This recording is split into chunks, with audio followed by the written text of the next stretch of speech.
Care walked as if carrying a load buried in snow. Climbing the upper ridges of the Terran mountains was not just a physical test. It also challenged the mind, and for Care, these paths were familiar since childhood. He bent his knees slightly and stepped onto a rock. The sound of cold stone echoed faintly beneath the snow. His eyes shifted to a distant iron gate rising among the cliffs, the Farron mines. They had been silent for 3 days. No light, no sound, no sign. As Care slowly lit his torch, he sighed. This journey to the mines was not just a mission, it was a return to a memory. Both his mother and father once worked these mountains. His father was a blacksmith. His hands were always wounded, yet his heart was calm. His mother ran a small stone workshop and loved to smile, especially when Care secretly watched her work. At 17, his father died in a rock collapse. It happened in the northern gallery of the Farron mines. Back then, Care was still an apprentice. His father's body wasn't found for days. When it was, only a face covered in mine dust and a crushed arm remained. Since that day, Care joined the Mountain Guardians. It was his quiet way of carrying grief and seeking justice. Now, years later, he was returning to that same gallery. As he reached the gate, his hands paused. His fingers didn't tremble, but his chest tightened. The memories were heavy, but Mountain Guardians lived not by emotion but by discipline. He gently pushed the gate. The creaking hinges echoed in the still air. Inside was darkness, familiar, yet now foreign. He stepped carefully. The ground remained flat, but the silence was disturbing. Miners usually shouted, cursed, made noise.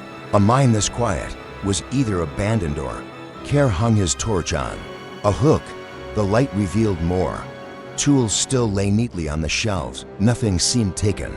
No signs of escape. On a stone block rested a half-eaten meal, cold bread, frozen soup, and a flint lying beside it. Someone had been here and left suddenly, or was removed. As Care moved deeper, he caught the scent of something burnt, faint but sharp enough to sting his nostrils. Near the end of the gallery, he saw a dark figure slumped in a corner. It was a corpse, but not of natural death. The face appeared melted. Hands were stiff, turned to stone. On the chest, a carved mark, a circular sigil with 3 jagged, overlapping lines. Care knelt and looked closer. The symbol meant nothing to him. The mages of Lysmer didn't use such markings. This was something else, older, forbidden, maybe forgotten. As he rose to his feet, he felt a tremor, gentle, yet clear. Dust fell from the ceiling, then silence. And then a deep, guttural growl. Care grabbed his torch and half drew his sword. Something moved at the far end of the gallery. A shadow, massive. It was as if the walls were pulling inward, and the void was reaching for him. Without hesitation, Care stepped back. His feet held firm on the stone, but his instincts whispered, "Leave now." He ran. The tunnels were narrow, the turns sharp, the floor slick. But he didn't slow. The growl behind him grew louder. His breath quickened. Steam escaped with every exhale. Reaching the exit, he threw himself outside. Knees struck the snow, sending it flying. He looked up and something soared across the sky, a massive shadow.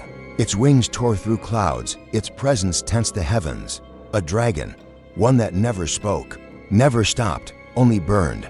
And now, it was here. Kaer stood. This time, he didn't reach for his blade. He knew such a creature could not be faced with steel, but with preparation. Then he realized something else.